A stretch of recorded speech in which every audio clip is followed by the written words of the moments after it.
Hej. Det her det er et oplæg om vold. Jeg vil fortælle jer om typiske former af vold. Jeg vil fortælle jer om magt og kontrol. Så vil jeg fortælle jer om voldens cyklus og følgevirkninger af vold. Starter med typer af vold. Vi har den psykiske volden. Den psykiske volden, det er at blive nedgjort, at blive truet, at blive udsat for sociale medier, blive isoleret.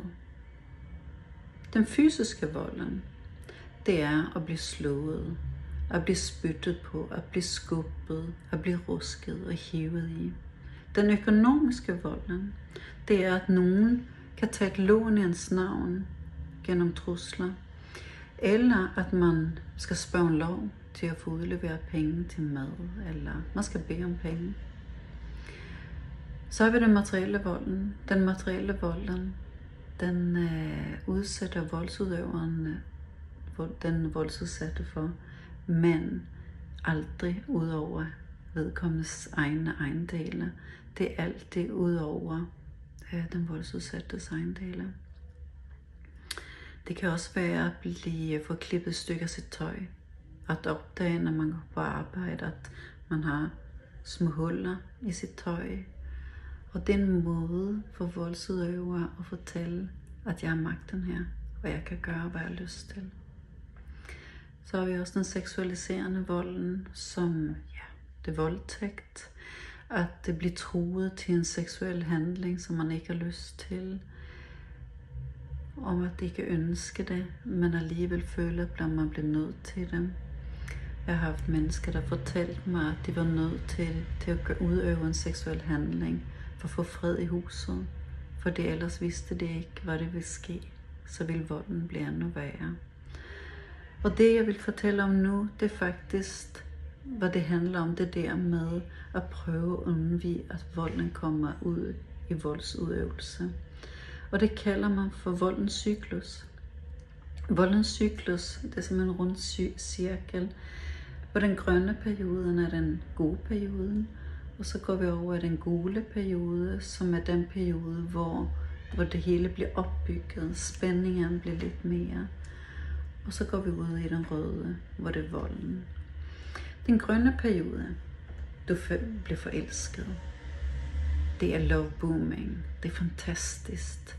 Vedkommende er bedre, med større kærlighed, end man nogensinde har oplevet. Og tit, så går det rigtig hurtigt. Og bliver rigtig alvorligt, rigtig hurtigt. Og det kan blive udsagn som, jeg kan ikke leve uden dig. Du er den eneste, jeg aldrig har haft det sådan her med nogen før. Så kommer man over i spændingsfasen. En fase, hvor det er optrapning. Det kan være små ting, der bliver sagt, der føles ubehagelige. Det kan være smækken i dørene. Det kan være tavshed. Og så kommer vi ud i voldsepisoden, hvor det bliver slået, truet, isoleret, udøvet den her vold, som jeg lige har talt om. Det, der sker her, det er, at den her, den går igen. Og den fortsætter, og den fortsætter. Kommer man op i den grønne periode. Undskyld, det var ikke med vilje, jeg gør det aldrig igen. Spændingsperioden. Så prøver den, som bliver udsat for vold, at lige dreje lidt mere, gøre lidt om på sig selv, eller gøre det lidt bedre, eller at lave tingene lidt bedre. Og så kommer den røde periode. Det, som er svært at gennemskue her, det er, at man er i den. Man er midt i den, og det unormale bliver normalt. Så derfor er det svært for den, der bliver udsat for vold, at forstå, hvad det egentlig er, der sker.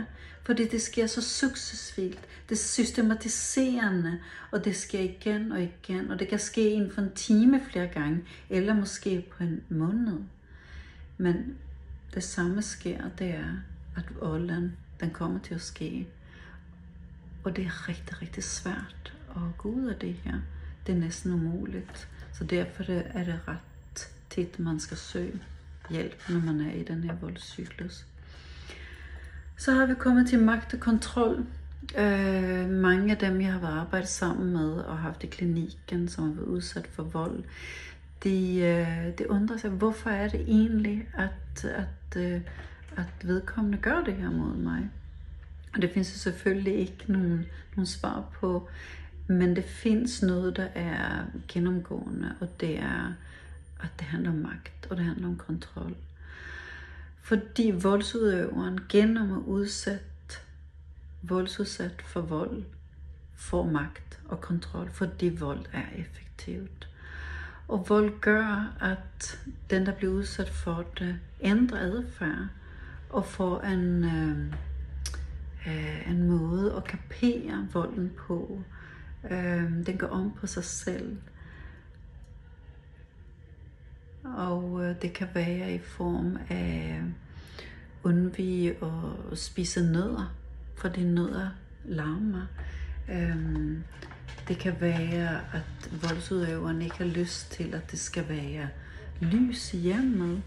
Så slukker vedkommende lyset, fordi voldsudøveren skal have ret, så det bliver ro i hjemmet, så vi ikke kommer op i den røde periode igen.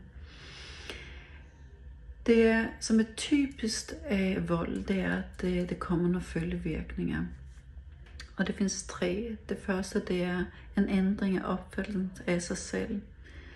Det kan være en følelse af hjælpeløshed, en følelse af lammelse, men også en følelse af at ikke vide, hvad man er.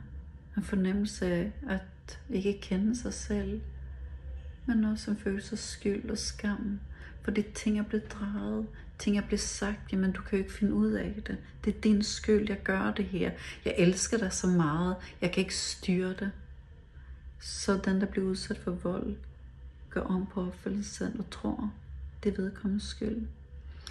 Men det kan også være en ændring af opfattelsen af voldsudøveren. En opfattelse, en tro på, at voldsudøveren har total magt. Måske en idealisering, en taknemmelighed for vedkommende.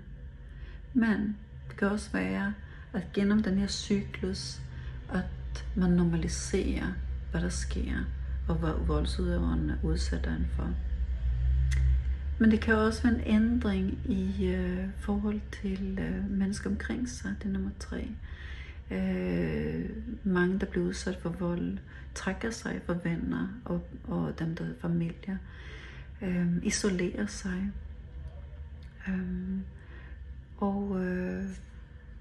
Og helt pludselig får en fornemmelse af at være enormt alene. Men det kan også være, at man har en hverdag, som alt drejer sig bare om voldsudøveren, om hvad vedkommende har for nogle behov og nogle ønsker, samt at man hele tiden prøver at bekræfte det vedkommende. Så er vi kommet til den sidste, og det er, at vold gør jo noget både med vores psyke, men også vores fysiske tilstand. Og hvis vi skulle nævne noget om, hvad det gør ved vores psyke, så er det, vold gør ængstelse. Det gør, at man føler magtesløshed. Man kan føle angst, frygt, forvirring, hukommelsestab, skyld, skam, men også kort lunte og vrede. Og en følelsesløshed, en numhed og ikke kunne føle noget som helst, er også en følgevirkning af vold. Det fysiske, det kan være søvnløshed, den er meget almindelig. Mareridt, hjertebanken, åndebesvær, ømhed, smerter, træthed, muskelspændinger, men også at man ryster, men også at man kan ændre appetit. Om prikken fornemmelse i hele kroppen. Det kan også være følgevirkende af vold. Det var alt for denne gang.